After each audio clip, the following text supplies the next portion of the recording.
Hello and welcome everybody to today's News Tonight, the weeknight news show where we're joined by special guests, our lovely patrons, and our awesome YouTube audience to discuss the day's gaming news. I'm your host, Ash Paulson, and I'm joined today by my good friends and GVG co-founders Steve Bowling and Derek Bittner, along with our very special guest, Mega Man subreddit administrator and beloved GVG community member OneOneTwo for episode 112. 112, man, how's it going? So happy to have you here. I am so unbelievably excited about this, and I just want to say it is an absolute honor to be on this show. I have been watching your guys' content since I think 2011. Wow! Oh my god! Wow! And just to be here, it feels like a culmination almost. It just means so much to me. So thank you so much for having me on. Well, dude, I mean, it's our honor and our pleasure to have you here. You are one of our many beloved, valued GVG community members, and don't just thank us though. Thank the rest of the community because it was really put forth by them. The idea was put forth by them in our improvements channel to have OneOneTwo on for episode 112, and so it wasn't just our idea alone. So I want to extend a huge thanks to our community for putting forth that idea too, because I've been wanting to have you on the show anyway. I know there's really no Mega Man news to discuss, unfortunately. I am wearing a Mega Man helmet in your honor, of course, a felt helmet. But yeah, no, I'm happy to have you here. We've obviously talked a lot in the community about Mega Man. I think Steve and Derek are both surprised that they have met someone other than me who's as hardcore Mega Man fan as we are. I mean, I knew they existed, but I thought they all died. They all ouch. That's really dark. They started a colony on the moon. We haven't seen them since. Oh, there you go. Right.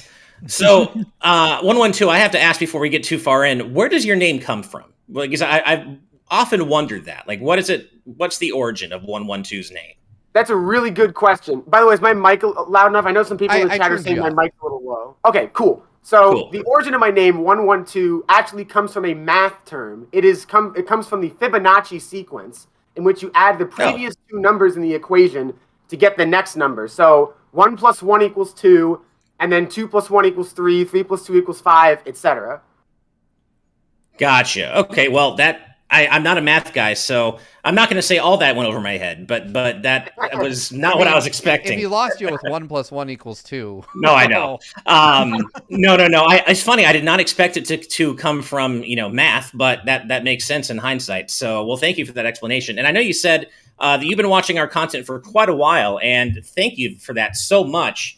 And that reminds me of a quick story I wanted to tell, and there's a reason I'm looking at my phone. So I was telling Steve and Derek last night, my wife and I went out last night to our local dive, like it's a kind of a divey arcade / pool hall / bowling alley. Love that place. It's called Chateau 39 Lanes.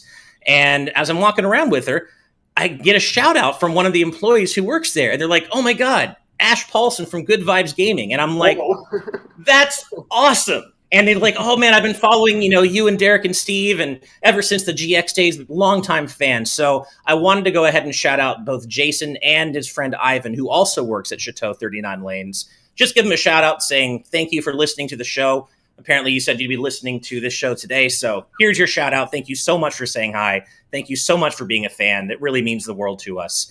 And just wanted to say thank you from the bottom of our hearts for being fans and for introducing yourself to me. Yeah, right? I wish you guys had been there with me. Well, I'm going to visit you in like 3 weeks. So that's true. Maybe we'll have to drop back in. Okay, that's definitely happening. When you come to visit Steve, we are going to Chateau Lanes and we're gonna meet Jason and Ivan together. It'll be awesome. So just wanted to say that. Thank you very much, Jason. Was that the same arcade? Because you posted something on Twitter very recently where apparently the high scoring, is that where that comes from? Yep. So Hentai is apparently the undisputed champion of the Fast and the Furious arcade game at Chateau Lanes because the high score chart when it goes over, it's all hentai. And I thought that was pretty ridiculous. So yeah, that's where that comes from. And but with all that said, we do have some news to get to today. I'm just checking for super chats really quick. It looks like I think you got one. We are. Yeah, it looks like we got one. Cool. We have a super chat. Yes. Just wish YouTube would be a little faster at. I will say it then. Jaden Buck with a $2 donation. Math Vibes Gaming. Quick math. Nice. How dare Thank you very much for the donation, Jaden. Oh, and you're. Oh, did we get another one? Yes. Yes, we did. Oh.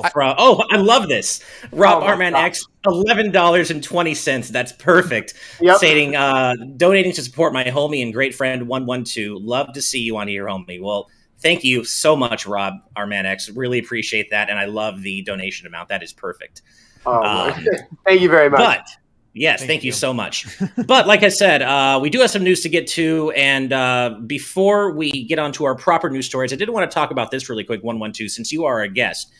Mega Man X Dive is a thing, right? And this is coming out soon. But Nebula Joy, the company publishing it, just released some really bizarre adverts for the game, some commercials. And we can't play them here because we don't want to risk any copyright strikes. But I know you've watched them, and I just want to get your raw take on them. It's one of those things that is so hilariously bad that I can't stop watching it. It is so It's weird.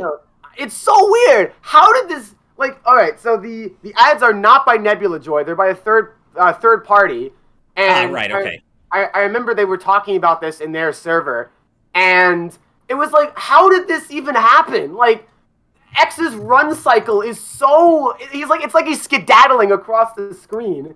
And they also accidentally leaked one of their own characters because they put Nana from Mega Man X Command Mission up on the screen and labeled her as Alia, which is not correct. Of course, and it's like, well, so not only do the ads misrepresent the game, they look like garbage, but you leaked your own character. That's a threefer. Well, and they're also, it's incredibly disingenuous in terms of the PvP stuff is completely made up. It's built in Unreal Engine 4. They're not the actual in-game character models, and they're showing literally a mode that does not exist. Just watch them real quick and is this what the game's actually like? Why are you guys excited for this? Yeah, that's the thing. The game itself looks way better. It's so weird. Very common thing though. Like in mobile game advertisements, this is like a common thing that you see a lot, like these ads that wildly misrepresent the game that they're purporting to show. The thing I find weird is I watched both of these, or at least the two that I could find. And like you were saying, OneOneTwo, like Mega Man runs just arms fully extended, like this. And so I was like, weird. what is this? Like this, I could understand this from like those games that you see like Mafia City and stuff like that, and and like the ones where you have to like cut a rope to save a princess, like all those weird like low rent mobile games I could understand that from, but something from Capcom like that seems really, really strange. And what makes this even more interesting is the YouTube channel that these are tied to is just called Got Fired. And it's got like three, and all the videos are hidden. This might explain why they got fired, because I will say that the third video is unavailable for me. I can only watch the first two. Actually, the YouTube channel where they originally came from now has no videos. So, something happened. All right.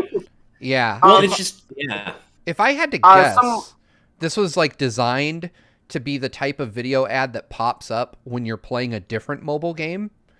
And then you would get served this weird ad. And I think it could, in a weird way, be effective. Like, if you know Mega Man at all and you look at this, you're like, this looks like hot trash. Like, I need to click on this to find out if it's real. That's true. Because if I had seen this, I would have been like, what? Like, because I get ads for like fake Dragon Ball or fake Naruto games all the time. And I'm like, and I will admit, some of them I'm like, all right, I got to click through and see if this is an actual Bandai Namco game. Did they make something that looks like this? And I would say that this straddles that line. Like, the character models themselves aren't bad looking, but then when you see them in motion, you're like, good God, like, what did they do? Yeah.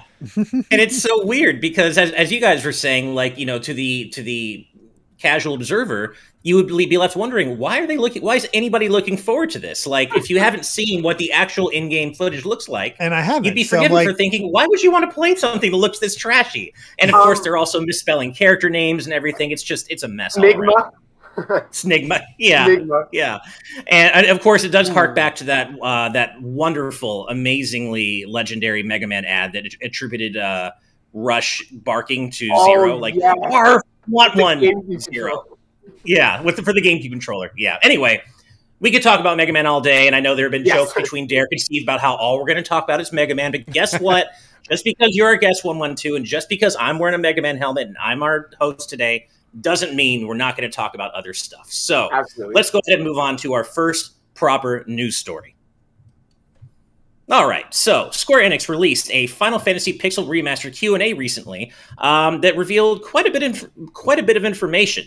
The most interesting and pertinent to us being the very first point by our good friend Nibel here on Twitter, saying if there's enough demand, they'll bring it to other platforms.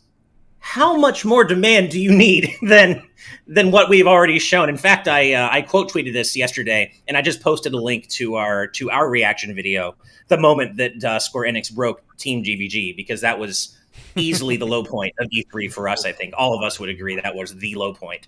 And clearly everybody wants them to bring these Pixel Remaster games to consoles, probably Switch especially. So I don't know how much more demand they need, but it's clearly out there.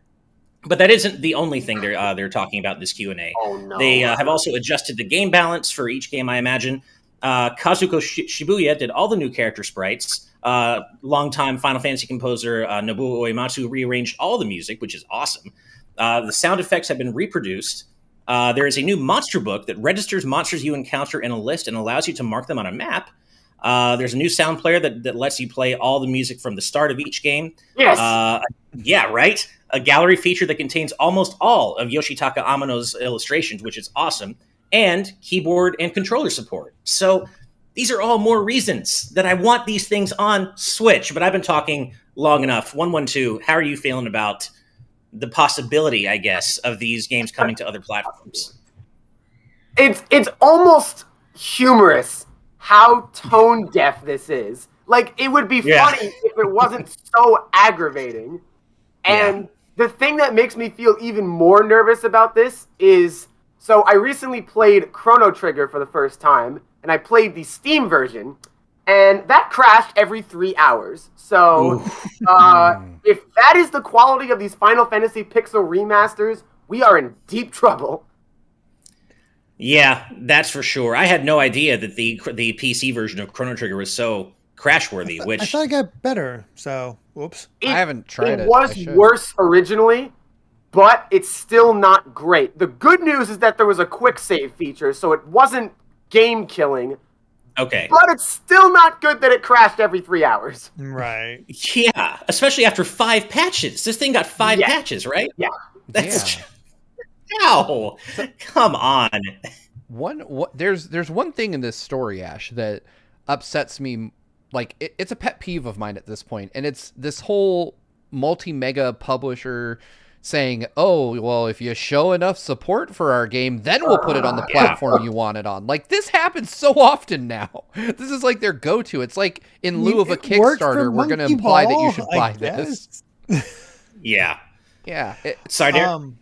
I said it worked for Monkey Ball, I guess. I don't know. I mean, did it? Like, I always wonder. I don't know. Maybe. I wonder if it's just a strong. Well, no, I don't wonder. It's definitely a strong arm tactic to get us to buy it. Oh yeah. In a way or a place we don't want it. The Square is basically saying like, yeah, like we'll put it on sense. Switch if you buy it on PC first, you idiot. And yeah, as Toon J in the YouTube chat mentions, buy it on mobile and Steam, then buy it again on normal platforms. Double dip.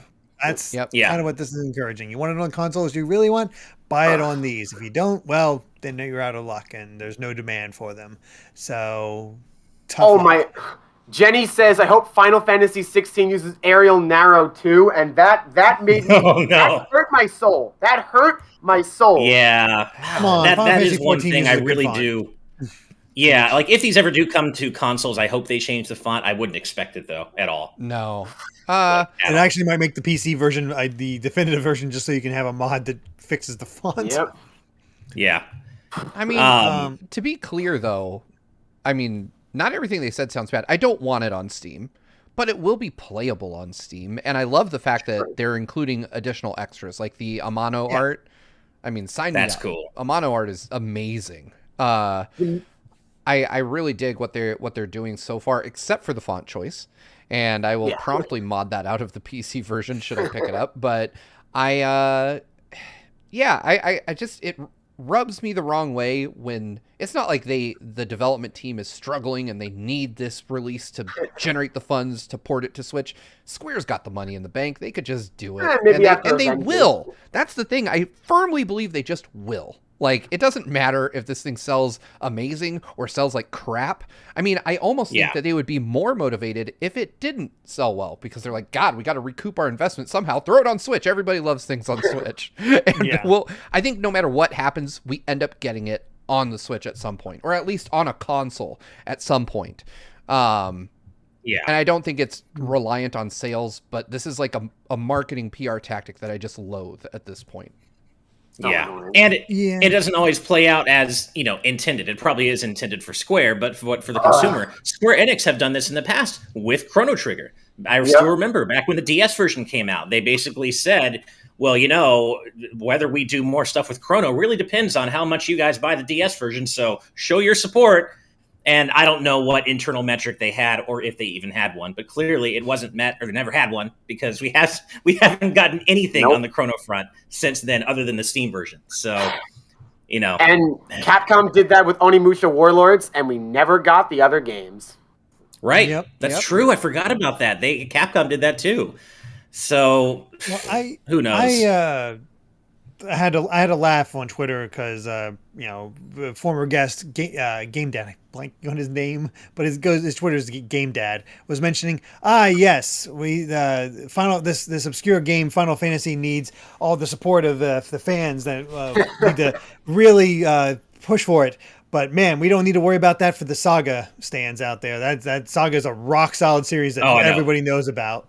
Yeah, that trilogy. John Phipps, by the way. Yeah. John Phipps. I'm so sorry. Our previous GVG guest. Or TNT I said that. He mentioned the TNT guest, but I totally get it, Derek. If you haven't met John in person, by the way, he's an extremely memorable person. He is. I'm just blinking on his name. I was going to say, he always changes his display name on Twitter to some random stuff. I love you, John, but just put your real name in there, man. It's easier. Right. Yeah. Soulcaster said Capcom said the same thing about Mega Man Legends 3. I was going to mention that.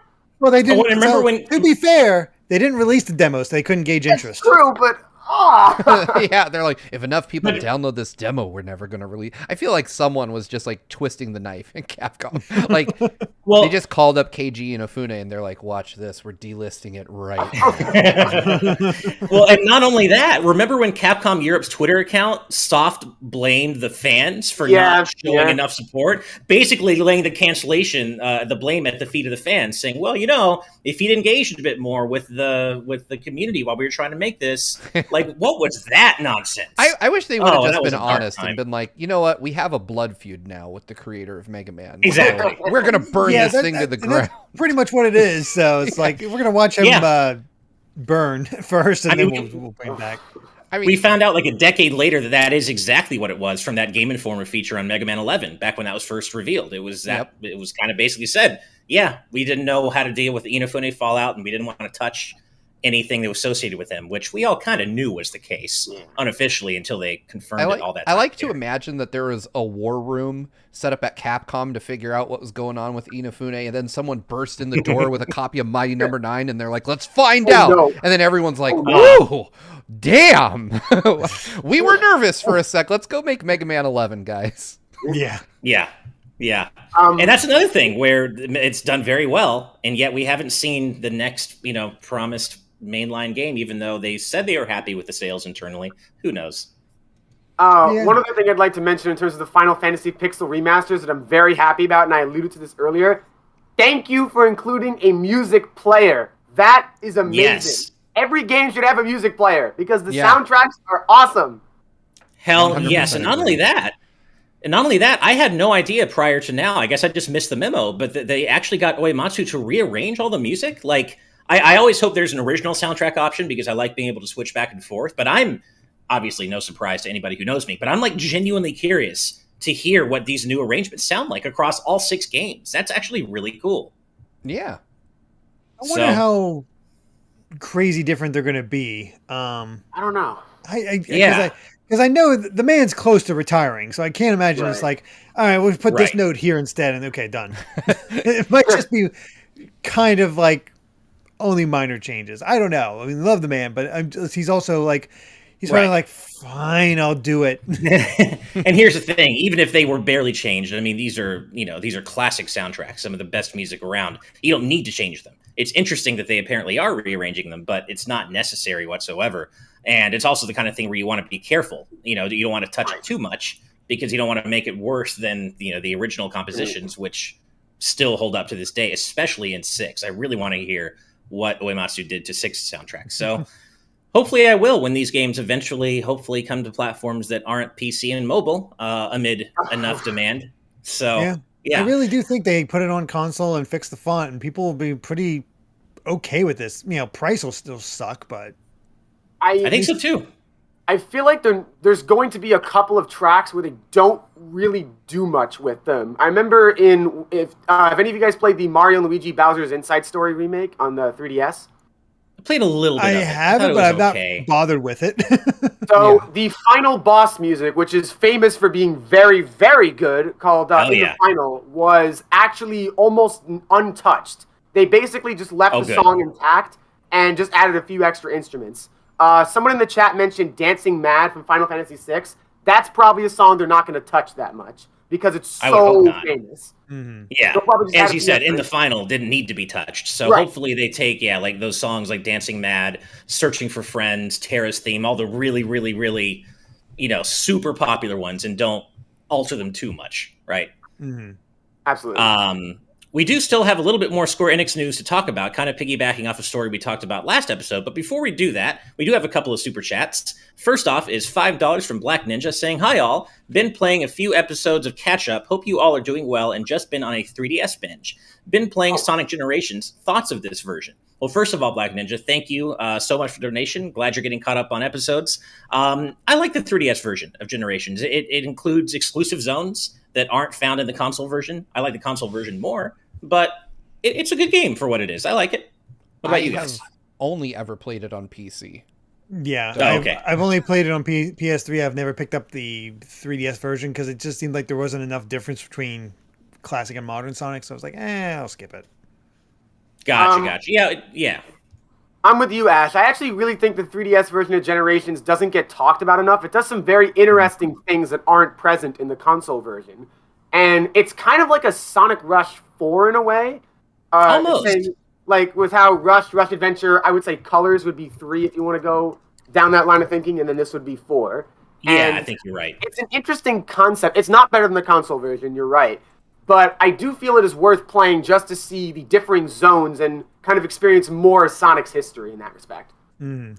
Yeah, because it has completely different, not all of them, but a lot of different levels from the console version. Like Mushroom Hill comes to mind. I can't remember all of them offhand, but I know Mushroom Hill was a big one. Tropical Resort was replaced Planet Wisp from Colors. Right. I know that. Right. Okay. But they still have Green Hill. You can't have a Sonic throwback without Green Hill. Apparently not. You can't not have. Yeah, you can't leave out Green Hill. It's Green Hill Zone, right? So thank you for those super chats. And then, of course, we also have one from Brian Calabro for $5, I believe. Yes, saying, "Release game people want in a way no one wants it. No one buys it. Well, I guess no one wants this, so better not release on consoles." Right? It's like a catch-22 situation. I hate that cycle. I think it's just a fear-mongering tactic, but it really does. I mean, it's a version of buy this game before it becomes delisted, i.e. Mario. Right. I want to get it there. Exactly. It's not as as like dire, but it's also one of those. It's two different plays from the same terrible playbook. Yeah. Mm-hmm. It's just a mess. I know that I said I was laughing about it, and I am to an extent, but it's still just, why just not release it on the console in the first place and then say, oh, people like this, let's put it on other things. It's the exact reverse thing you should be doing. I'll never, and we've belabored that point so many times here on the show and in our E3 coverage, we'll never understand it. It is the weirdest thing. But You know what? Even if the Pixel Remaster series never comes to consoles, the world may not end. However, the world may end with this next news story. So let's get that up on screen. Well, so we talked a little bit about this on Monday on the previous episode about how Square Enix accidentally sold digital copies of Neo: The World Ends With You for Switch to paying customers through the Square Enix Store. And back then we were talking about, would they actually revoke those digital licenses and stop people from playing them? Well, turns out, yeah, they will. And they did. Absolutely. So they sure did. And this might be the first time this has happened for a Switch game. I'm not sure offhand, but Nintendo at Square Enix's behest, I think it is, yeah. I think it is, at Square Enix's behest, Nintendo have remotely revoked all digital licenses for Neo: The World Ends With You following... Sorry? Kind of. Okay. The body of the email says that this was not Square Enix's screw up. This was Nintendo's screw up. Yeah. Nintendo. I read that. This. Yeah, I read that. I have the email because it was same. I got the same email. Nice. So for that email, which I am. As an aside, I am really mad at myself for forgetting to put this into airplane mode. I didn't get a chance to play it the night before and didn't think to put it there. And, well, it's gone. But says, hello, records indicate your Nintendo account redeemed a code to download the digital version of the title Neo: The World Ends With You. This was due to an error on Nintendo's side, since this code, provided via email from Square Enix, was instead intended to grant access to add-on content for consumers who pre-ordered the physical version of the title via Square Enix's website.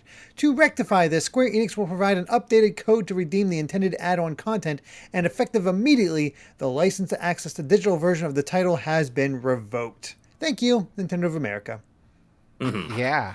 So, yeah. I mean, I'm going to say that this is probably the best possible outcome because we talked about the fact that someone at Square was probably in the hot seat for this. I think that Nintendo cares a whole lot less about this problem than folks at Square do. So they're probably just going to, bad code generator person, like not, I don't think anybody's going to lose their job over this ultimately, which I think is the best possible outcome because it was definitely an innocent mistake. Somebody screwed up somewhere and generated codes for the wrong thing. I don't know what the thing we're supposed to get was. Yeah, I don't know what the digital pre-order is. I should look that up. But yeah, I honestly just jumped on it because I was like, free game, 10 days early. Yay! I bought it. And I played a little bit of it. And I will say, in absence of a review coming imminently now, I liked what I played. It was pretty cool. I really liked what I played. And I wanted to play more. I'm sad that I can't. I know, right? I do wonder, Steve, I agree with you that this was probably a much bigger deal to Square than to Nintendo. And so I do wonder, even if Nintendo's taken the heat for this and it is their fault, I do wonder if this was done at Square Enix's behest and if they asked them to do this. And Nintendo definitely. Otherwise wouldn't have bothered. I think so. Yeah, I definitely think Square said, yo, you sent out activated codes for the full game. What's wrong with you? I'm sure Square was pissed. But yeah, exactly. Where's that Reggie gif of going like, what's wrong with you? Yeah, exactly. They just had Reggie call him. He's like, what's wrong with you? I think that, Square was definitely pissed. I mean, and they have every right to be, because this is a pretty big screw up on Nintendo's part. But I think, Nintendo probably internally was like, whoops, like we made a boo-boo. We would rather people buy your game from us anyway. So I think that it probably wasn't as big a deal to Nintendo. But I do think what I find interesting about it is just how many codes got out for it. Like, that is a big deal. Like, that's a lot of codes that people got. Square Enix probably made a chunk of change off the dang freaking $15 shipping charge. Yeah. I know, right? Yeah. Jeez. Now I'm getting a physical copy of The World Ends With You at some point. Yeah. Martin Hernandez in our YouTube chat says this is the second time they've done this. Same thing happened with Age of Calamity's DLC. Oh yeah, I feel like I remember hearing about that. Kind of just in my periphery. That is a different scenario, though. Yeah, like, it is though, right? Okay. This is Nintendo generating pre-activated codes for the wrong product, whereas the other one was like they activated a product too soon. Right. Okay. As far as I understand it, like because. We get review codes for stuff, and every now and then I get a code that isn't turned on, and I have to talk to the person that gave it to me, and I'm like, yo, the code you gave me technically kind of sort of works, but it says it's not active. So I'm sure you gave me the right combination of letters and numbers to punch in, but it doesn't work. And they have to like call someone at Nintendo and be like, hey, my review codes don't work, and they have to get them activated. So I think probably what happened here was like a confluence of errors, like a weird, they had to give out codes for the wrong thing. Like they gave out codes for the full game instead of the DLC, and they turned them on well in advance of release, which is a separate whole other screw up you have to make, which, I mean, it was like early Christmas for folks. I was happy to like play what I played, but I was like, this is definitely not going to last until launch. Like there's no way. And sure enough, I was playing Skyward Sword, and I was like, you know what? I better check in on my code. And I like went back and started the game again, and they're like, no way. Right. I got a heads up, and I'm like immediately ran to it. It's like, oh crap, and it was gone. Yeah, and to be clear, they actually like pulled the game out of your account. They didn't just deactivate it until launch. Really? Like it is gone. Like you can't, because I went to the eShop and I was like, I wonder if it still says I own it. I know I can't play it, but I wonder if it says I own it. And I went to the eShop and it said, it said purchase. And I was like, man. So I just deleted the game. I was like, there's no point. It doesn't work. And I just have to buy it to play it. So, I'll just wait for the physical copy I paid for to show up. Yeah, that's basically where I'm at right now. I did look up what the pre-order bonus was, Steve, and it's 5 equipable items used by the original game's protagonist. So it gives you, apparently they're available normally as you get later in the game, like way later. But this allows you to give a bit of a boost. So honestly, that type of stuff says to give you a slight EX boost, apparently. Yeah. That's really weird that they basically took the game out of your account. I was thinking, because have you ever pre-purchased a game on the eShop and then it's on your Switch and it says, you can't play this until X date. I thought they were going to do that. That's crazy that they pulled the game out of your account. No, because the version we bought is the physical version, ostensibly. So the digital version for us. Honestly, it does make sense. Like it's not like a draconian measure or anything, because we didn't buy the digital copy of the game. We bought the game with a digital code for additional pre-order stuff. So I get it. Like it is kind of scary to think though that at any point someone at Nintendo could be like, you're just going to buy Odyssey again. Well, and that's kind of what Moon Knight in our YouTube chat says. They kind of touch on the dark side of this, saying, so this is proof digital games can just go away any day. Yeah. And this is kind of the dark side of that all digital future that people like to keep talking about, which, hey, I love having games digitally on my Switch. It's super convenient. Absolutely. But instance like this, while I do agree with you, Steve, that in this specific case, the measures they took do make sense. They don't feel draconian in this sense. It is kind of a stark reminder, though, that we don't really own these games and they can just be revoked. Yeah, anytime. I think about this, though, and I would love to have a lawyer on the show to talk about this, but I have a feeling that at least in the States and almost certainly overseas, that if Nintendo decided, like, you could prove that you purchased a game and Nintendo received your money, I don't think Nintendo would have a leg to stand on in court. Like, hey, we took this person's game away and they got to buy it again. Like, you could say, like, I bought the damn game. Like, you can't take it away from me now that I have bought and paid for it and it was delivered. You can't rescind that. And I'm sure there's something in their terms and conditions that says they can. But I am also equally confident that a judge would just be like, no. You can't. Yeah. I think and the U.S. is... one of the worst countries for stuff like that. We have the weakest consumer protection laws probably in the world. Europe is light years ahead of us in terms of consumer advocacy and making sure that companies don't screw over the people that buy their products. But I think even in the U.S., that just wouldn't work. Yeah. Yeah, I think you're right. Yeah. Another point towards digital games is they also somewhat lower the bar for entry in terms of like publishing games, because making a physical game is exceptionally complicated and it can make it easier to distribute your game in general. And it gets around shipping costs and shipping and manufacturing. Yeah, totally. But by the same token, sorry. No, please go for it. By the same token, I remember seeing a story. I don't know how long it was ago, but like apparently someone broke some sort of thing in EA's TOS and got all of their EA Origin games revoked, which is Jesus. Yeah, I mean, I am totally in favor of revoking online access to games. If you are griefing people, if you're toxic online, I agree with having your online access to the games you purchase revoked. But don't revoke your ability to play them offline. That's a step too far. Yeah. That's not okay. Well, if they refund you for them, like if sure. bans me and they give me the money I spent back, all right, we're good. That's different. But exactly. I agree. Taking offline access away because you were an idiot online seems like a bit much. Yeah. Well, we do have a couple more super chats to get to before our next story, including the next chapter of Bongo lore. So here we go. No. I got a 10 Canadian dollar donation from Bongo Lover saying, "Update on the yogurt. Some people have been getting side effects that they start laughing and speaking like minions. Steve, I may need your help to end their suffering. Should I call Bongo too?" I mean, it is canonical that Bongo and I team up to take out minions from time to time. So, absolutely, you should call him, and we'll get to work. Also, you are further reinforcing my color coding theory. This is a yellow super chat about minions. I'm just saying, I love it. That is now something that I just believe is not a coincidence. Yeah, Serve bots are superior. Oh, yes. Hell yeah. Easily. Also, a $5 donation from Jaden Buck saying, "My brother's friend's neighbor's cousin works for Square Enix, and he says Square is working on a spin-off called The World Ends with Bongo."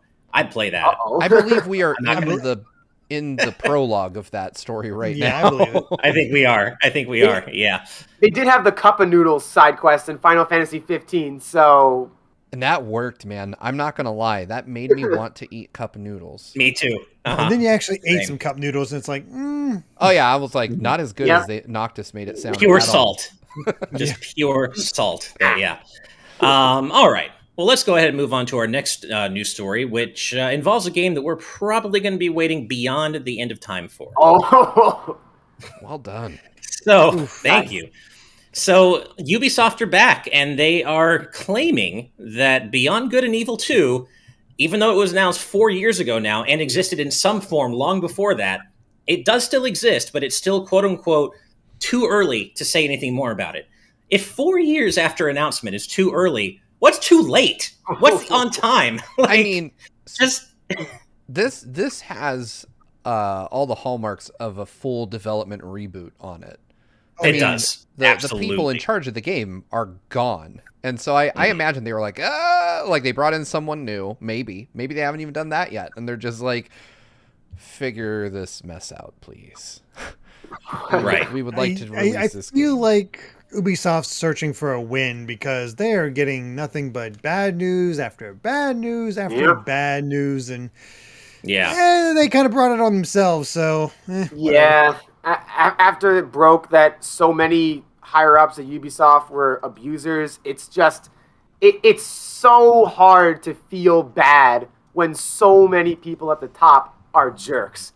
And Exactly. As always, it comes down to, I always feel bad for the people in the development trenches, right? The people who are not...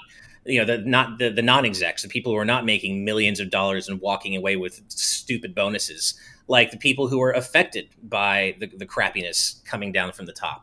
And so I feel bad for the people in the trenches. But yeah, as a corporation, as an entity, it's impossible to have any sort of, to feel bad, to have any sort of sympathy for Ubisoft.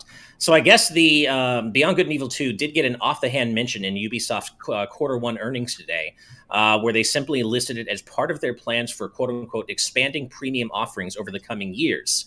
But then they were asked, someone on the earnings call was asked to be permitted a final fanboy question, asking if the mention of Beyond Good and Evil 2 meant it might be appearing over the horizon. This comes from IGN, by the way, maybe for a release in fiscal 2024. And Ubisoft CFO Frederick Duguit responded, "That's a good try, Ken. We progressed well with Beyond Good and Evil 2, but it's too early to tell you at this stage." And Steve, I completely agree with you. I am guessing that they probably course corrected following the backlash that, amid the announcement that Beyond Good and Evil 2 would be like a MMO style open world game. That isn't at all what people wanted from a sequel to this game, right? Beyond Good and Evil. Nothing Beyond Good and Evil in that Beyond Good and Evil 2 trailer. Yep. Exactly. So I'm hoping that what this means is that they have course corrected and they've restarted development as a kind of game that people would actually want to see in a sequel from Beyond Good and Evil, because I played the game way back when, like the rest of us did, I'm sure, and it's fantastic. It was great. It was really ahead of its time. But I don't want an open world MMO sequel to it. I never did. Yeah. I don't think... I think the type of game that Beyond Good and Evil was just honestly isn't really in Ubisoft's wheelhouse anymore. Yeah. And I feel like that's what's troubling them so much. They're basically the house of Tom Clancy and Assassin's Creed now. And that makes me so sad. I mean, it is kind of sad to think about. I personally really enjoy Assassin's Creed. But I'm even troubled with where that's going. We talked about that in a previous episode, that they're going to a live service model or whatever for that. No, but and to make things worse, didn't the creative director behind Assassin's Creed just leave earlier today or something like that? Might have. Yes. I missed it. I think I did hear about that. Yes, actually, yes. To be fair, as a series, Assassin's Creed has had so many people in that role that it's kind of hard. Like it's not like Mario where you can see a specific creator's thumbprint on it. They shift development of those games between different studios all the time. So I'm not the news of like key role departures within the company for that franchise don't bug me. But I think what I don't expect a lot from Beyond Good and Evil 2. I just don't, because I don't think it's the type of game Ubisoft really fully understands how to make anymore, because it's not been a priority for them for so long.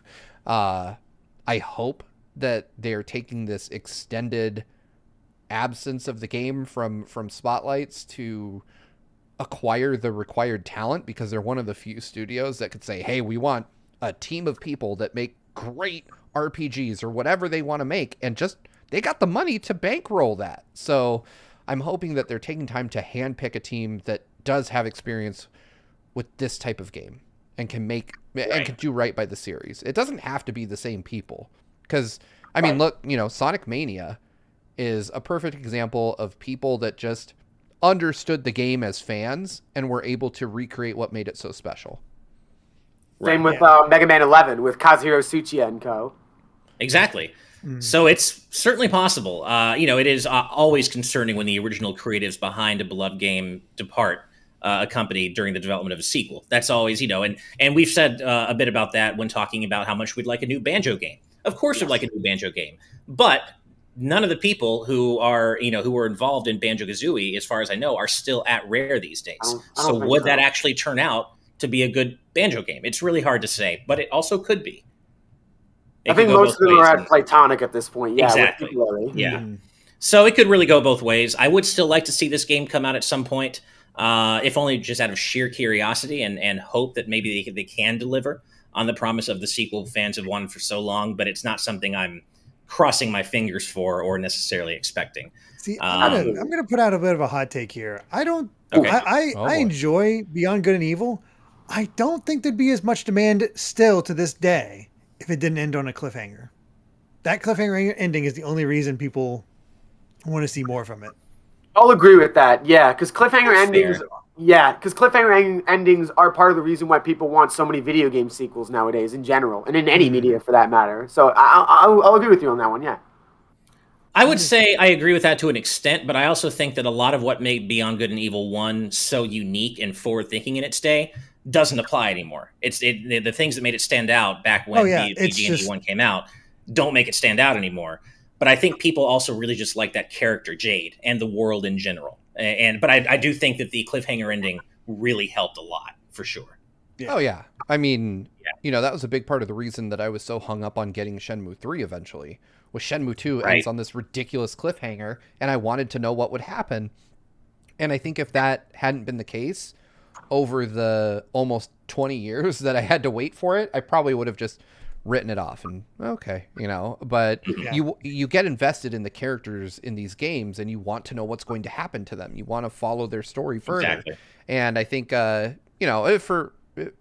mechanics can only carry you so far, because genres will move forward, gaming will move forward, and the things that, like you implied, Ash, that make a game stand out will become commonplace over time. And that's definitely the case with Beyond Good and Evil now. If a game just like it came out now, it would be lost in a sea of similar games. Right. Exactly. Yeah. Well, we'll see what happens with it. Here's hoping for the best. But in the meantime, we do have one more super chat from Mohammed Abokar for $2 Canadian saying, I finally beat all the Yakuza games. Love Ichibong. Hell yeah. Nice. That's a... Go ahead. April 20th, I'm going to tweet out a picture of an Ichibong. I don't know what it looks like, but I'll create one before then. Oh, no. Dear. It's got to be a bong with Ichibong's wild hair on top. Like that's what I imagine. Yeah, it has to be on the top. I was going to say at the base, but then it just looked like a dick. All right. And suddenly our emails to Sega start going unanswered. I wonder why. That is going on out of context. Yeah.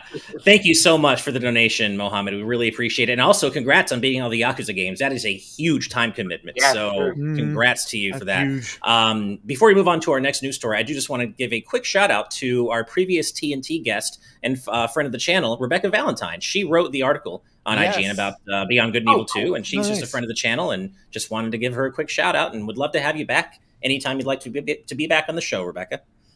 All right, so with that said, let's go ahead and move on to our next news story. So, the International Game Developers Association, IGDA for short, has officially called for all developers to cease the use of NFTs and blockchain technology, which... It's out of a concern for the environment. Obviously, this is a good thing. This is objectively something that people should do. Whether their call will fall on deaf ears or not remains to be seen. I have a feeling it probably will. But yeah, the IGDA is making their official position on blockchain in games clear with this statement. Says they are issuing a call to action for developers to halt the use of non-fungible tokens in singular ecosystems and to use proof of stake for cross-ecosystem NFTs. Basically a bunch of jargon that I don't know all of us are that familiar with. But they also go on to say that another problematic approach that we as an industry need to halt immediately is background mining on users' devices without informed consent. Of course that needs to happen. Hell yes. You would think.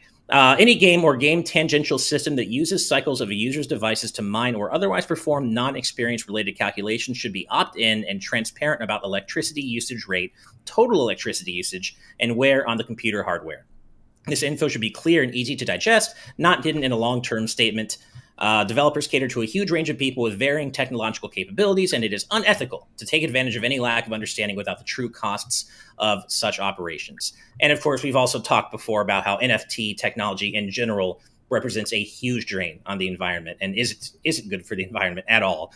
So all of this sounds to me like common sense. Yeah, let's not do this, but money talks. And, people are probably going to default to what makes them the most money at the end of the day. Steve, I have a feeling you're the most technically minded of us when it comes to NFT and blockchain. Do you have anything you want to add about this? Because I fully admit that I understand it in a general sense, but there is. So we all had that scare with Cooking Mama. Everybody thought that it was mining cryptocurrency in the background of the Switch. And the concern there was really something to be aware of, because another thing that people don't realize is that so when you're mining for cryptocurrency, what it's doing is it's using the hardware in your system, whether that's your GPU, your CPU, a critical component to whatever it is you're playing said game on, to run massive amounts of calculations. And this dramatically, the impact on the environment comes from the amount of power that your GPU or CPU or whatever calculation device consumes as you mine cryptocurrency. It draws an insane amount of power, and people run these gigantic farms where they have hundreds, if not thousands of GPUs all running calculations in sync with each other. And, it increases the demand for power. The creation of power is not a clean process. It contributes to the destruction of our environment. And so thus you have, when so many people are doing it, it creates environmental issues. But the other side to this, being completely selfish, is that it just fucks up your hardware. It dramatically reduces the lifespan of the device you're doing this on, which is why people have hundreds and thousands of GPUs doing this, because they end up burning up, and then you got to get replacements. And if you're talking about a Nintendo Switch, I mean, that's not going to last long. If you're talking about a PC like mine, which is just a humble editing PC, it's high end. It can't do stuff like that for very long. It's just, and the idea of running that in the background of a game you develop is such a shitty thing to do to a person, because you're screwing up their hardware. You're raising their electric bills, and they're not getting the currency you're mining from it. You are. So it's just, it honestly feels like a scam. It should be illegal, honestly. It really should, because it's also, as Helen Hayes Dingo points out, they are the main reason for the shortage of NVIDIA's hardware. Yes. Cryptocurrency mining is honestly like a blight on the world of gaming right now, because it is, no joke, the reason why we are having PS5 shortages, Xbox shortages, GPU shortages. The reason, I guarantee you, to take this to the furthest extreme I can think of, you probably don't have a Switch Pro because of cryptocurrency miners. It is just a plague at this point. So yeah, and NFTs, don't get me started on NFTs. It is literally auctioning off fucking JPEGs. Like, I never understand that. Yeah, people have auctioned off YouTube videos and digital art, and I get that digital art absolutely should be a commodity that people can pay for. But I think it should only exist insofar as you commission an artist, they create something for you. You pay the artist, but I don't think you should be able to get a Psycho Wolf meme from 2011 and sell that at auction for $128,000 in Bitcoin. And it's not even yours. Ridiculous. It's just, it's not even yours and all that. So it's just a mess. You know what's funny? What this all reminds me. Oh, sorry. Go ahead. OneOneTwo. No, it's just that, and to take things even more extreme in some aspects, you're not even. How do I put this? It's like you're paying for a receipt almost. That's what an NFT is. Yeah. And imagine if you bought a painting and they said, "Oh, you own this I don't have a piece of paper next to me. I'll just use a mask that's right next to me. You own this receipt. You don't own the actual painting." Like, what? Yeah. What is that mess? This receipt says you own it, but you don't actually own it. You own the receipt. Yeah, it's ridiculous. Right. Yeah. Well, not only that, I'm also. Oh, go ahead, Steve. I was just gonna say the absurdity of the whole thing is just mind-boggling to me. Like, what are you gonna do owning the rights to, as Ditto 112M in our chat post, owning the rights to the first episode of Annoying Orange, like, right. Somebody that really likes funnier because they actually used inspect element to get the video, despite them not paying for the NFT. People found that you can use inspect element to download the video anyway. So congratulations, you basically wasted your money. Right. Pretty much. Well, and this reminds me of actually a presentation that happened during E3. We didn't watch it live, but I think it was, I can't remember the name. Blancos, I think. Blancos. Did we watch it live? Are you talking about Devolver with the NFT? Or no, there was a thing where this was like a developer targeting kids with non-fungible tokens. And the quote was, and I'll never forget it because it was so bad. The quote from the guy, I can't remember the guy's name, was, "We're putting the fun in non-fungible tokens." And they're literally targeting kids. They're targeting kids with this shit. And Kate Gray on Twitter, I tried to look up just really quickly what it was called. And Kate Gray on Twitter knows exactly what I'm talking about, saying they are virtual Funko Pops called Blancos. And they're NFTs. Oh my and God. they're specifically trying to attract kids with this stuff. And that's such a problem. I mean, loot boxes with kids is already a problem, but this is taking it to a whole nother level. Oh yeah. This is messed up. To take it back to Devolver for a sec, I did love that they introduced a non-fuckwithable tape, which was just their E3 conference recorded on a tape, and they broke the tab off so you couldn't record over it. Yeah. Right. That's good. By the way, the game is called Blancos Block Party, or Blancos Block Party. So that's what it was called. And this was so don't don't we know if play it's that. the developer. Sorry. No, go ahead. Okay, so do we know if this is actually Funkos or if it's just Funko-like? It's Funko-like. This is not in relation with actual Funko Pops at all. It's just that's what it reminded Kate Gray of. Oh, thank God. I was going to say, I'm going to regret buying all these Funko Pops that I have right above me now. Right. So yeah, it's just really, that's a real problem. Not only am I not a fan of non-fungible tokens and all this anyway, but targeting kids specifically with that shit is a huge thumbs down. I will say, I want to point this out because this is from, I believe, Chivis in our YouTube chat. It says, I remember Rick Astley rickrolled us by saying he was making an NFT of the in the description of Never Gonna Give You Up, but it just led back to the same video. So he rickrolled us. Yeah, I remember that. That's pretty good. Also, nice to see you, Chivis. He's one of the he's someone from our Mega Man that I talk to frequently. So nice to see you. Oh, awesome. Nice. Awesome. Cool. You know what this reminds me really randomly of? And of course it's different. It's a different concept, and this was all above the belt. It was opt-in. But randomly this is making me think of that. Remember that PS3 thing folding at home where you could donate your PS3 CPU power to science essentially? Yeah, well, it was I think it was cancer research. It was cancer. I think it was just disease research in general. Yeah, I think it was But either way, it kind of reminds me of that. But of course, that was all above the belt. It was opt-in. Right. You knew exactly what you were getting into. It wasn't done without your consent. But it just reminds me of that randomly. And I remember leaving my PS3 on to do that quite a bit back in the day. I say back in the day. God, I'm talking about PS3. Good lord. 2 console generations ago at this point. God, it's... Oh, jeez. Time sucks. I hate the concept of time. I think we can all agree. Yeah. Time Man disliked that. Yeah. Yeah, exactly. But yeah, so NFTs, blockchain, no good, especially when you target kids, really no good. But with that said, we do have one more super chat to read out from Bongo Lover again, $5 Canadian saying, Cooking Mama is on a mission to kill Ichibong. She wants to become the ultimate Yakuza mascot. Luckily, the Dragon of Danima can help save Ichibong. Bongo Lover, I love that you are single-handedly keeping this lore.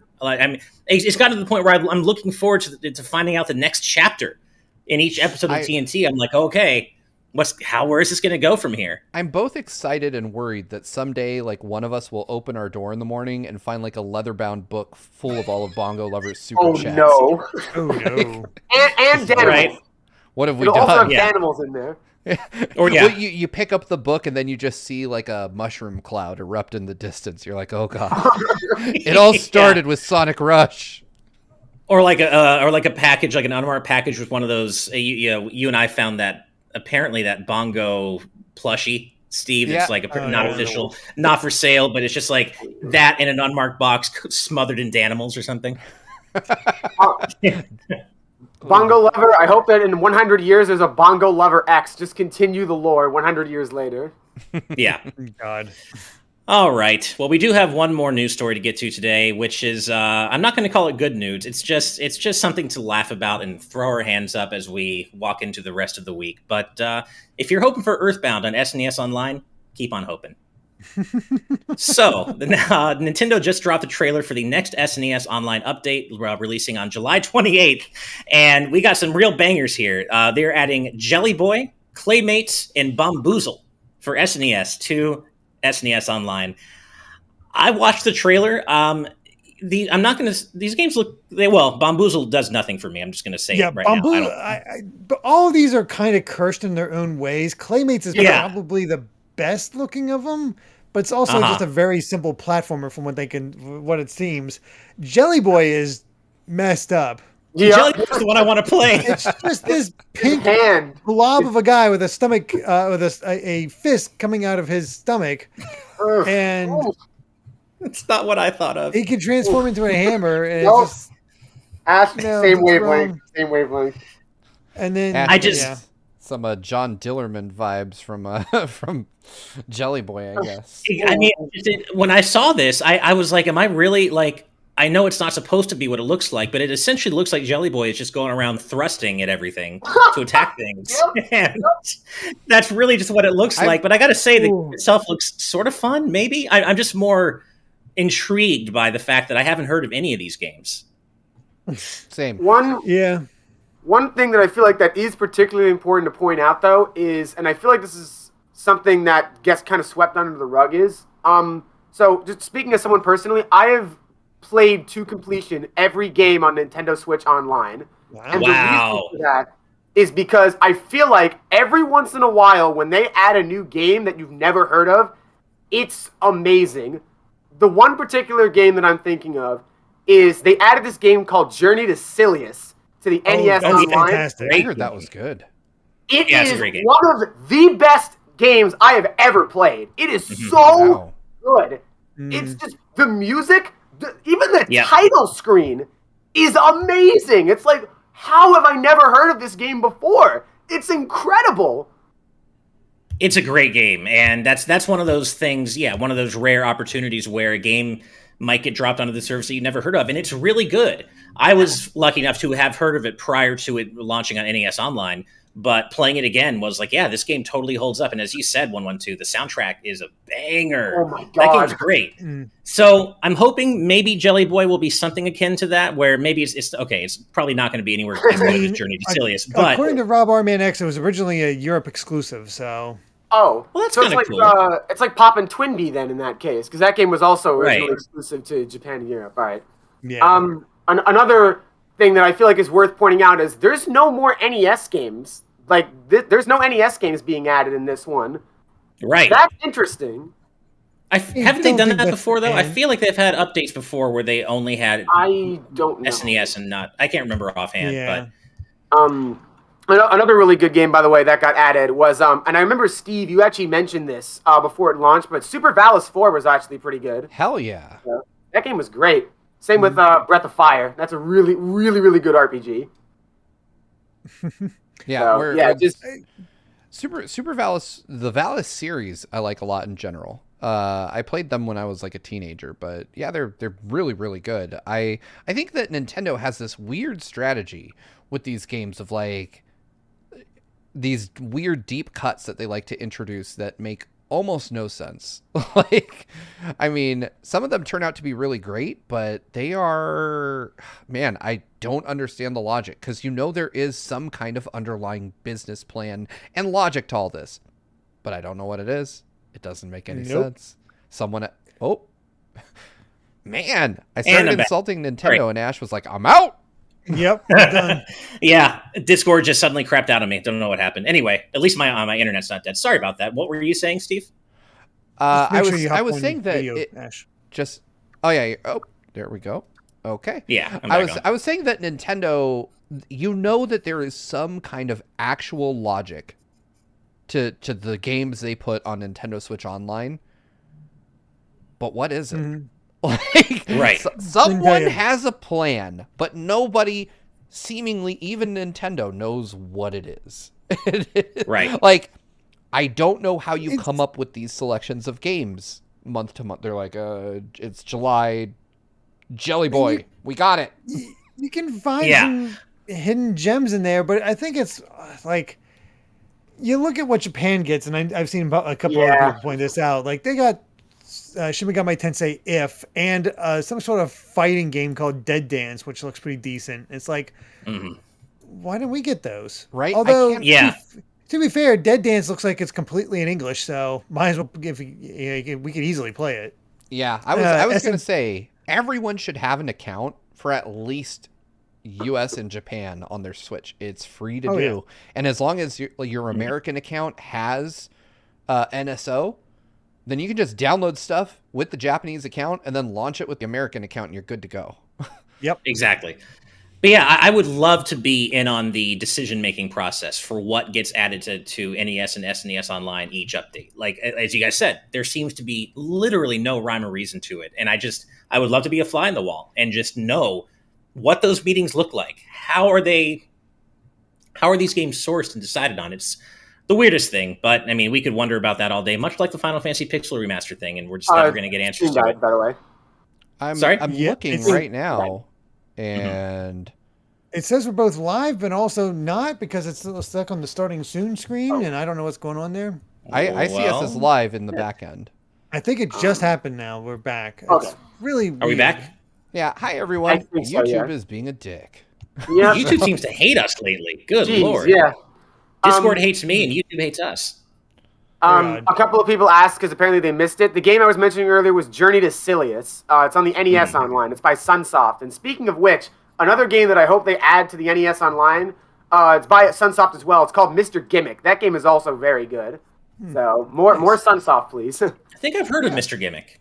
Yeah, it's another game with a really good soundtrack. That game is awesome. Okay. Fun fact about Journey to Silius, it was originally a Terminator game. Yep. Oh, I knew that. Yeah, that's right. I remember hearing about that. We haven't said a whole lot about Claymates. It looks kind of fun. I'm not gonna lie. It'll be one of those games I check out just to take it for a whirl and see if it's something that grabs me enough to keep playing. But for me, for my money, which is already paid because it's going to Nintendo Switch Online, Jelly Boy is the real winner here, and I just can't believe that that's supposed to be a fist coming out of his stomach. That's not at all what that reads as to me. That's it's not what that is. It just isn't. Not in my head canon. Anyway, that does bring us to the end of the show, but we do have a few more super chats to read out. First of all is ToonJ723 with $2 saying, "We want Clay Fighters. Claymates, you say?" I have to say that I thought that for a second. I was like, "Oh, Clay Fighters. That's cool." Oh, that's not Clay Fighters. Claymates. Actually, it's the same series. Yeah. Is it really? Oh, okay. Same series, yeah. I looked this up last night because I was like, this feels like it's the same series, and it's like, oh, it literally is. Okay, there we go. That makes a lot more sense then. I wasn't aware. I never got into Clay Fighters much, so good to know. Thank you for that little bit of knowledge. Also, 2 more Canadian dollars from Bongo Lover saying, "I thought Jelly Boy was thrusting his bongo. Lol." That's what I thought. That's what I think, and that's what I'm going with Jelly Boy. That is absolutely what he's doing. And finally, Tyler Hardy with $4.99 saying, "Leaker Samus Hunter on Twitter says Nintendo is going to celebrate EarthBound in a more important way rather than releasing on NSO and SNES."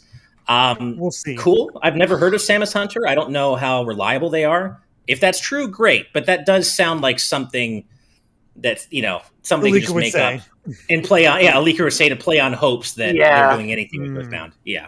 It's hard to trust leakers sometimes. Yeah, I have an extremely contentious relationship with Twitter leakers, especially when it comes to Nintendo. Like, I'm just going to tell you all this, and I mean it with the most love I can possibly muster while also saying something very mean. Twitter leakers are full of fucking shit. Like, they lie constantly. If you throw enough shit at the wall, eventually something will stick. And that is like the Twitter leaker MO. They're like, oh, Nintendo is going to eventually release a game, and it will be in a series you like. And they count on the reader to connect the dots in their mind. And then, I mean, these people strategically delete tweets and, then I was right all along. Look at this tweet from 18 years ago where I said we were going to get a new Metroid someday. Like, and they scrub their history of all the times they said PS Vita 2 is coming. Switch is an AMD machine. We swear, like, just wait for folks to announce stuff, because that's the only way you'll ever be sure it's right. And when someone tells me Nintendo is going to celebrate EarthBound, I'm like, really? Like, out of all the opportunities they've had, just some random point in 2021 is the one they choose, not tied to like a major event at all? They didn't even choose to celebrate Zelda. You say EarthBound's going to get us over Zelda? Or Donkey Kong. Really? Or Donkey Kong? This is the Nintendo that ignored the 35th of Metroid. They're not doing an actual Metroid 35th. We're just getting lucky. This is the Nintendo that has given us like the most lackluster Zelda 35th ever. I mean, I think they made a logo. Did they actually make a logo? I think they might have. For which one? For Zelda. No, but Rob does say that they tweeted out Metroid's anniversary, so that is a decent point. Yeah, but I mean, tweeting out is different from releasing a game and doing like a big. I mean, Mario got a 35th that was like a flash in the pan, kind of. I mean, like, it wasn't what I expect from a franchise that literally defined modern gaming. But that one was. Oh, so I was gonna. Oh, sorry. And as Rob points out, they do have Dread coming out. Hey, I'm taking that. I'm grateful for it. Amazing love.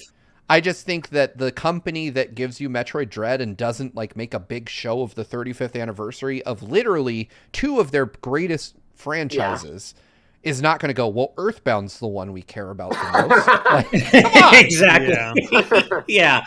I mean, I would say, as with any leaker, take this with a huge mountain of salt. Not just a grain, but a huge mountain. There's always the off chance that they're right or that they made a great guess. We'll see. If they're right, but I'm not going to take Samus Hunter at their word here. Sorry, what did you say, Derek? If they're right, great. Otherwise, don't get your hopes up. Yeah. Responsibly. We say it all the time. Exactly. And we mean it. Where's that image of like the Rob holding up the caution sign? I think Push Dustin, one of the previous guests, posts that a lot. There we go. There's something really just like twisted about the fact that we did finally get Nintendo to acknowledge and re-release EarthBound, but on Wii U of all things. Of all things. And they got Mother 1 and 2, and then not 3. Yeah. On Wii U. I'm like, bring it back. Had to lose in the Wii U era. It was something. Yeah. Just re-release it on a successful platform. Please bring EarthBound to Switch. But we do have 2 more super chats in the meantime.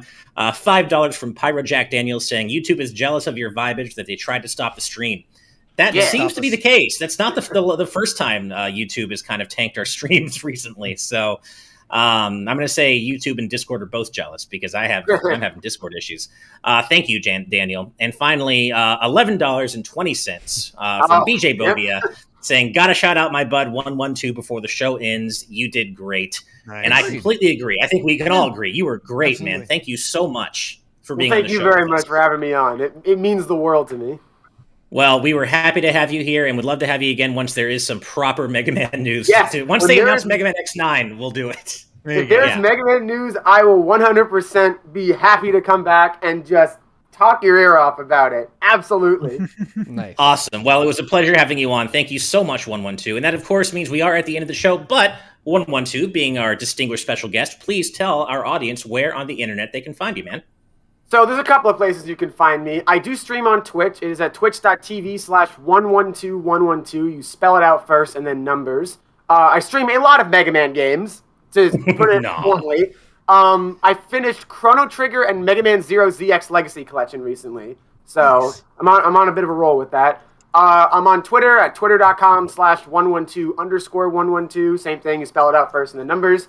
And lastly, and honestly, to me, most importantly, I'm an administrator on the Mega Man subreddit and Discord server, which you can find at reddit.com/r/Megaman and discord.gg/Megaman. I just want to give a massive shout out to all the Mega Man administrators, Rhythm, Zully, W, Killer Tor, Lineman. Everyone has just kept the ship running for a long time, and we would be happy to have you on Mega Man if you want to talk about Mega Man. We're inclusive of everyone of all skill levels, all identities. We just love the Blue Bomber and fight for everlasting peace. So, hell yeah. Hell yeah. Well, I can't think of a more perfect way to end today's show. So thank you again, OneOneTwo. And thank you, as always, to all of our incredible supporters, both here on YouTube and on Patreon, especially our patrons at the producer level and above, because without you, TNT would not be happening. You are literally what helped make the show happen 3 times a week, and we love doing it. So thank you so much to all of our patrons at the producer tier and above for helping to make this show happen. But of course, as always, an extra special thank you to all of our patrons at the executive producer tier and above. And those fine, wonderful, awesome folks include Jared Edinger, Brandon Bovia, Rob Arman X, Etiono Ben, Dan and Twistle, Dennis J, Z Patty, Hyrule Hermit, Sky Blue Flames, Adam O'Sullivan, It's ATM, Octopuppet, Richard Herrera, Michael Phone, Aiko Carroll, The D-Pad, Vesmio, Waffle King, Kitty Kong Fax, Angel Martinez, Vedran Hotik, OneOneTwo, John, Joshua Hunter,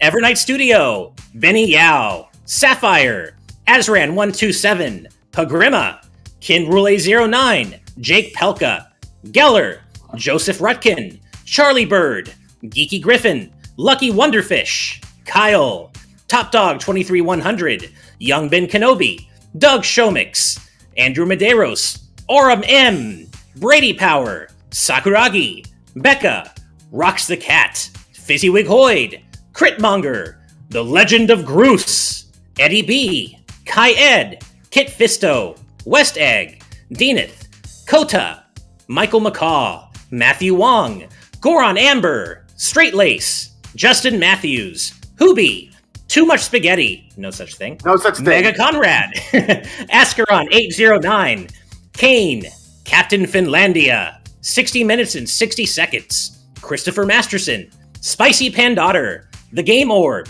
Dano the Artist, Grantles, Ravelox, Synchrolord, Brainchild, Rosa Pardo Bowling, Kotar Peck, Scuff 196, Skull Kid Tiger, AJB Cool, Blizzica, Jason Uloa, Jaden Buck, Phantom Project, Cystic Warrior 29, Darik, Ray Clausen Jr., Nathan the Voice Actor, Hulkamaniac 55, Chibi J, Bongo Lover, Mumbling Yeti, and last but certainly not least, Cameron Sharp. Thank you all so much for your incredible support of our channel. It means the world to us. Seriously, thank you a million times over. And as a reminder, we are fully Patreon funded. So if you are curious to see all the different tiers we offer, and we do offer a lot, ranging from as little as $1 a month all the way up to $400 a month if you'd like to sponsor TNT. But we do offer so many perks at various tiers. And if you want to find out more about that, head on over to patreon.com/gvgaming and check us out over there. But even if you can't support us on Patreon, you can support us over here on YouTube. That would mean the world to us. Please hit that like button, subscribe to the channel. Every little bit truly does help as we grow. So thank you so much for all your support, everybody. And we will see you on Friday for episode 113 of today's News and Night. Until then, good night, everybody, and good vibes. Bye. Bye. Hi, bye, Mom. everyone. Bye, Mom. Bye for everlasting peace. Hell yeah.